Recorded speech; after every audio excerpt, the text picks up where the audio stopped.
రాజన్న సిరిసిల్ల జిల్లా ఇల్లంతకుంట మండలంలోని నర్సక్కపేట గ్రామంలో సర్పంచ్గా గెలుపొందిన బెంద్రం శంకరమ్మ గారు ఎన్నికల సమయంలో ఇచ్చిన హామీలను ఒక్కొక్కటిగా నెరవేర్చుతున్నారు.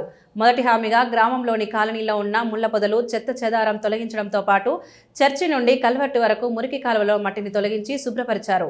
రెండవ హామీగా గ్రామంలోని నిరుపేద కుటుంబాలకు ప్రతి నెల 10 కిలోల ఉచిత సన్నబియ్యం పంపిణీ కార్యక్రమాన్ని నేడు ప్రారంభించారు.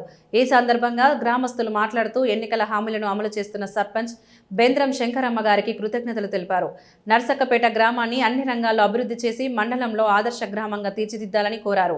ఈ కార్యక్రమంలో సర్పంచ్ బెంద్రం శంకరమ్మ గారితో పాటు గ్రామస్తులు పాల్గొన్నారు.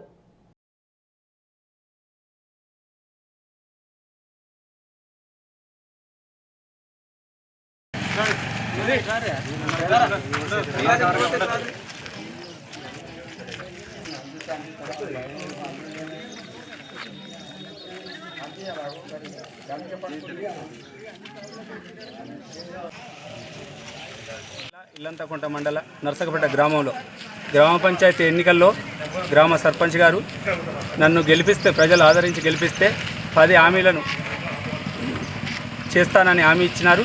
అందులో భాగంగా జనవరి నెలలో చర్చి వద్ద నుంచి మురికి కాలువ తీయడం జరిగింది. కాలువ శుభ్రం చేసి మురికి నీరును, చెత్త చెదారం, గ్రామంలో ఉన్న ముళ్ళ పొదలను తొలగించడం జరిగింది. మొదట హామీ నెరవేర్చినారు, ధన్యవాదాలు.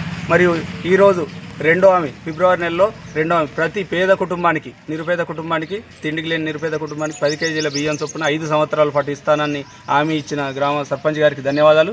ఇదే విధంగా గ్రామ ప్రజలకు వారు ఇచ్చిన హామీలు నెరవేర్చాలని ప్రజలను కోరుకుంటా ఉన్నాం. 2 హామీలు నెరవేర్చారు. వచ్చే నెలలో కూడా మరొక హామీని కూడా నెరవేర్చాలని ఆశిస్తున్నాం. ఈ విధంగా గ్రామాన్ని ఢిల్లీ వరకు నర్సకపేట గ్రామానికి గుర్తింపు తీసుకురావాలి, ఆదర్శ గ్రామంగా అవార్డు పొందాలని ప్రజలందరం కోరుకుంటున్నాం. ఈ ప్రజలందరికీ ఈ విధంగా ఏదైతే సహాయ సహకారాలు చేస్తున్నందుకు గ్రామ సర్పంచ్ గారికి మరియు గ్రామ పెద్దలందరికీ ధన్యవాదాలు తెలుపుతాం.